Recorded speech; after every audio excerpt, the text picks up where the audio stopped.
দেখো পরের দিন সকাল সকাল উঠে কিন্তু আমরা দুজনে ওপরে কাজ শুরু করে দিয়েছি। বর ইলেকট্রিকের কাজ করছে, ও মিস্ত্রি, আর আমি ওর হয়েছি হেল্পার, ওর সঙ্গে হেল্পারই করছি। যাই হোক, ওর সঙ্গে হেল্পারি করতে করতে মনে পড়লো আমাদের রুমগুলো পরিষ্কার করতে হবে, কারণ কালকে আমাদের রুমে পুজো দেবে, তারপরে আমরা রুমে ঢুকতে পারবো। তো রুমটা তোমাদেরকে আরেকবার দেখিয়ে দিলাম, আর আমিও দেখে নিলাম লাইটগুলো কীরকম লাগিয়েছে। তারপরে সব বন্ধ করে আবার বেরিয়ে চলে আসলাম, আর ওর কাছে গিয়ে দেখি ও এখনও কাজ করছে। তারপরে ও এখানে সাদা সিমেন্টগুলো তুলছিল, আমি পারছিলাম না বলে আমাকে একটু হেল্প করে দিচ্ছিল। তারপরে আর কি আমি কিন্তু চলে গেছিলাম জল আনতে, পরিষ্কার করব বলে রুমগুলো। পুরো রুমে তো কাজ হয়েছে ধুলোয় ভর্তি, সেই জন্য শ্যাম্পু জল করে আমি কিন্তু রুমটা পরিষ্কার করতে শুরু করে দিয়েছি। আর এই যে দেখতেই পাচ্ছ, যত দূর পর্যন্ত আমার হাত যাচ্ছে আমি কিন্তু তত দূর পর্যন্ত পরিষ্কার করতে শুরু করে দিয়েছি। আর বরমশাইকে ডেকে বললাম, দেখো আর বেশি দূর হাত যাচ্ছে না। ও বলল, যত দূর হাত যাচ্ছে তত দূর পর্যন্ত করো, কালকে পুজো আছে বলেই এইভাবে ঘর পরিষ্কার করা হচ্ছে। তারপরে আমার হাত ব্যথা করছিল, সেই জন্য বরকে বললাম পাশের রুমটা তুমি একটু হেল্প করে দাও। সেই জন্য বেচারা আমাকে হেল্প করতে ঘরটা পরিষ্কার করতে শুরু করে দিল।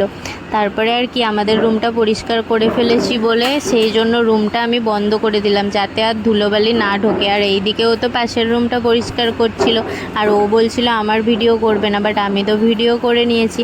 তারপরে এই যে দেখো, ডাক্তার দেখাতে গেছিলাম, আর ও আমাকে দেখিয়েই আইসক্রিম খেয়ে নিচ্ছে। আমাকে কিন্তু একটু আইসক্রিম খেতে দিল না।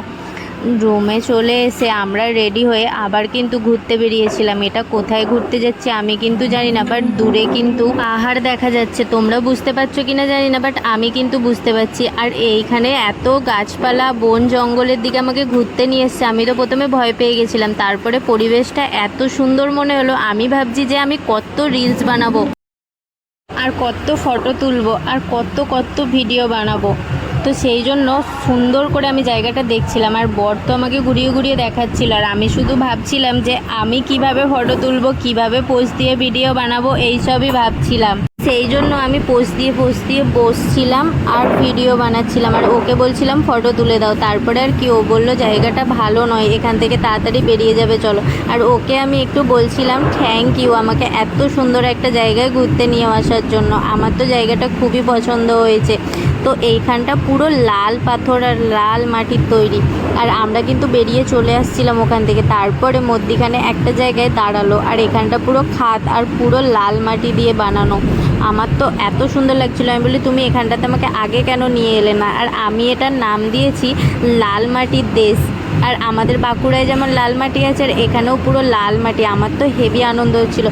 তারপরে আর কি খুশিতে অনেকগুলো ভিডিও বানানোর জন্য বলছিলাম, বাট এখানে একটু নেটওয়ার্ক পেলাম না, তাই বললাম রিলসে দেবো, আমাকে একটু ভিডিও বানিয়ে দাও।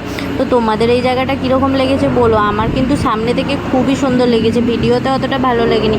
তারপরে ওখান থেকে ও নিয়ে কিন্তু আমাকে চলে যাচ্ছে, কারণ বললো সন্দেহ হয়ে যাচ্ছে, জায়গাটা ভালো নয়, চলো বেরিয়ে যাই। তারপরে আর কি চলে এলাম বাইকে করে, ওর পিছনে বসে গান করতে আর ভিডিও করতে। তারপরে ও জোর জবরদস্তি একটা মেলায় নামিয়ে আমাকে নিয়ে গেল মেলা দেখাতে, কিন্তু আমার মেলাতে ভালো লাগে না, লোকজন নাই, কিছু নাই। আর এই যে দেখো সব কিছু শুনশান, বেকার আমাকে মেলাটায় ঘুরতে নিয়ে এসছে। বললাম চলো বাড়ি চলো, তো আমরা সেই জন্য বাড়ির দিকে রওনা দিলাম। চলো তাহলে ভিডিওটা এই পর্যন্তই, ভালো লাগলে লাইক করে দিও।